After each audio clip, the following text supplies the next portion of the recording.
everyone, welcome back to my channel. Woo! It is currently 32 degrees in London, but it's Sunday and I didn't want to miss an upload this week, so even with the sweltering heat and my office is out of use, which is the coolest part of the house, so I can't really film there because I don't have, my setup has changed, but it's really hot and I can't have the windows open, so I'm dying. So I'm gonna try and film this as fast as I possibly can. But someone asked me what my thoughts on shared ownership were now and if it was still worth it.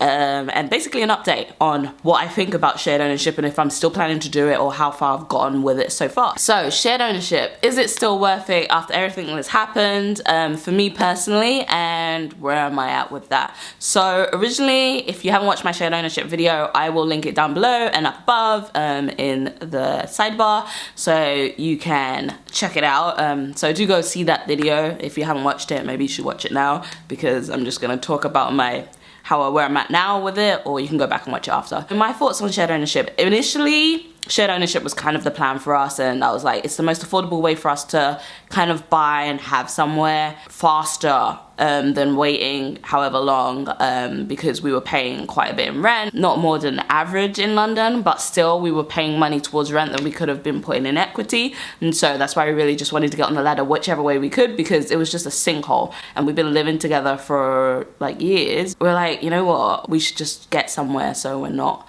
throwing money into the endless hole that is renting. So that's where I came across shared ownership. Initially I was looking at Help to Buy, but then we're both self-employed and we have moved back to the UK recently, so our employment history isn't very strong, neither is our credit score. Now our credit score is really good, but before it wasn't, and so that was why shared ownership was the plan for us. Shared ownership just seemed to be more affordable than actually renting in London, and that was the big draw towards us. That was the big draw for us towards it being, if it was cheaper than renting for us, and after all the costs we were going to be saving more over the next like 3 years, it made sense for us to just do a shared ownership. However, with everything that happened recently, you know, with the illness, things kind of changed, and the reason they changed is not because of the illness, but because we actually found a place. And if you haven't seen my video on the place that we're at now, as you can see, I'm in somewhere new. If you are from the shared ownership video and you're coming here now,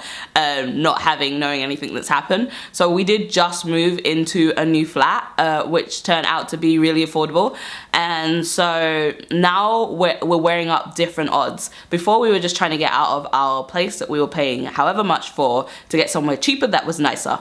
Now we're in somewhere that is like nice, I'd say. It's not a new build, it's not an old build. I think it's about maybe less than 10 years old.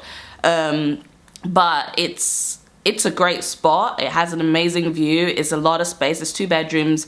It's what we're going to be looking for if we're looking to get shared ownership property, and it is really affordable. Like, there aren't any shared ownership properties in this area or in an area this close, like where we want to be. We kind of want to be east, or north, but now we're north, but we're a bit further north than I anticipated originally, but I'm okay with it. We're in North London right now, and this place is like really nice. Like, we love it. I love it. I love waking up and just seeing the trees and watching the sunset. Like, I love it so much. So now what we're looking for has changed. So we're looking for somewhere that's not only nice, but also relatively has an okay view, because now I've tasted the sweet nectarine of the beautiful view. The temptation to move next door is real, because there's like literally new builds all over on the street we live on, so it's kind of an up and coming area. And so I was just like, maybe I should just look at like some of the new builds along this street so I know exactly the view I have.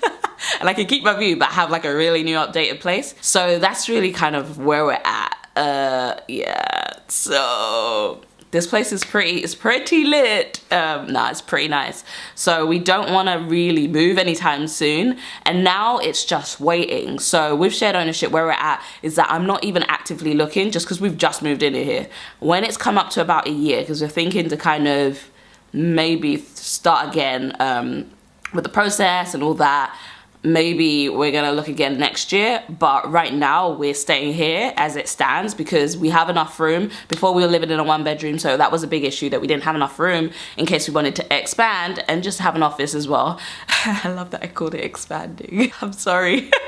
But yeah, in case we wanted to expand, we thought it'd be nice to have 2 bedrooms. Shared ownership, is it worth it? I think, personally for me right now, it's not worth it because where we are is it's affordable. It's really affordable. We're not paying a crazy amount in rent, and it's such a sweet deal that we probably won't find this deal again.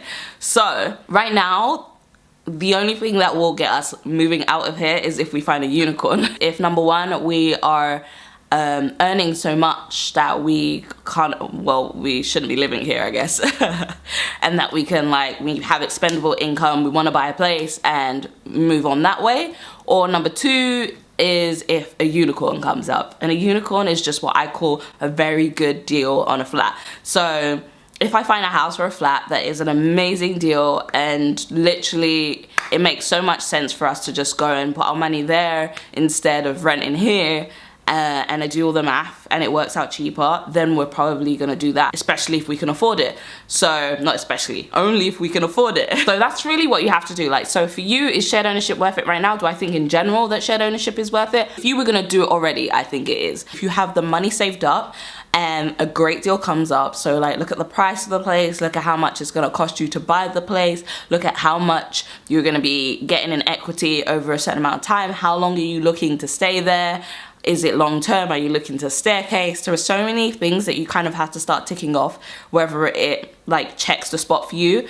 because if it doesn't, then it won't be worth it for you. But like, make a list of the things you want, make a list of the things you need, and make sure that you can like find a happy medium there. Because right now, lots of housing associations are doing like lots of incentives for people to buy, because people are holding on to their money like their life depends on it, because it's like no one wants to spend any money right now.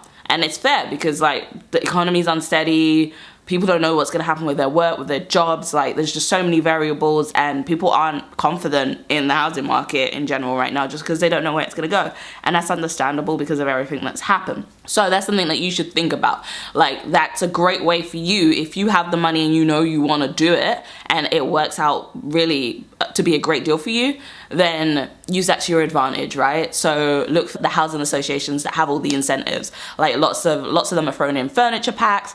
There's also the stamp duty thing that happened as well. Look into what the government did with stamp duty. I think stamp duty is free for houses, I can't remember. Do your research. I'll get the link to the stamp duty and what happened with that, and I'll put it down below. But I'm pretty sure the government have slashed stamp duty for the next year. I think it's until March 2021 or something. There's that's also another thing. What else do we have? Furniture packs are being thrown in, free rent has been thrown in. I've seen like housing associations say like 6 months free rent or 6 months free service charge, basically so that people will buy. And so if you know you're gonna buy, like find the best deal, that's it. Just go out and find the best deal. So it might be worth it for you after you've done all the calculations. I think the biggest thing is understanding that if you're not going to stay there for at least a few years, like this is the one thing that has changed for me personally in my thoughts towards buying a shared ownership property and buying a property in general, is that if initially I was like, a few years probably will be fine because the market was always going up and it looked good, right, for buying housing at the time. But now because of everything that's happened, it's like a bit more unsteady. The same as like your investment portfolio. If you invest money in like the stock market, once things get a bit volatile and things become unsteady, it means that you now have to stretch the time that your investment is in there. So if you're originally looking at like putting your money in for like 5 years, you might now have to put it in for 10 years to actually get the same amount of returns, depending on what happens in the market, and just because it's so uncertain.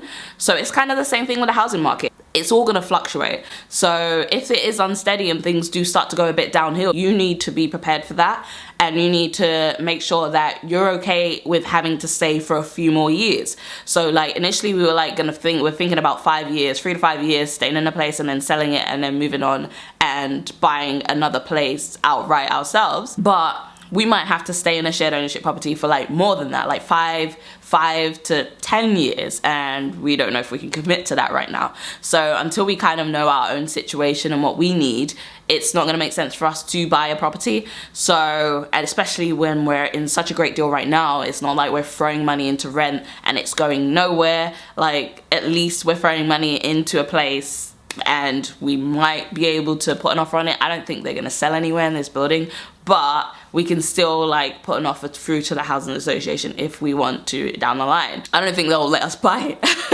And I don't know how much. I know it's expensive, so I'm not even trying to buy it. But yeah, that's just like an option, right? So it's kind of like thinking about, you have to weigh up your options. Is it cheaper for you to rent? Is it cheaper for you to buy? What are your reasons for doing either? Always think about those and then make your own decision. So yeah, that's kind of where I'm at with shared ownership. I'm still looking. Like, I'm looking for the unicorn. When a great, amazing deal comes up, I have to tell you about this deal that came up. So, okay, a unicorn came up, but it was too soon. A unicorn came up literally as we moved into this place. We saw a place that was in Romford, I think it was in Romford, and it was like 75k, 3 bedrooms, amazing. Like, this place, it had a great view. It was pretty like open. It was like kind of in like a community complex sort of thing. The place was freaking amazing, like the deal of all deals.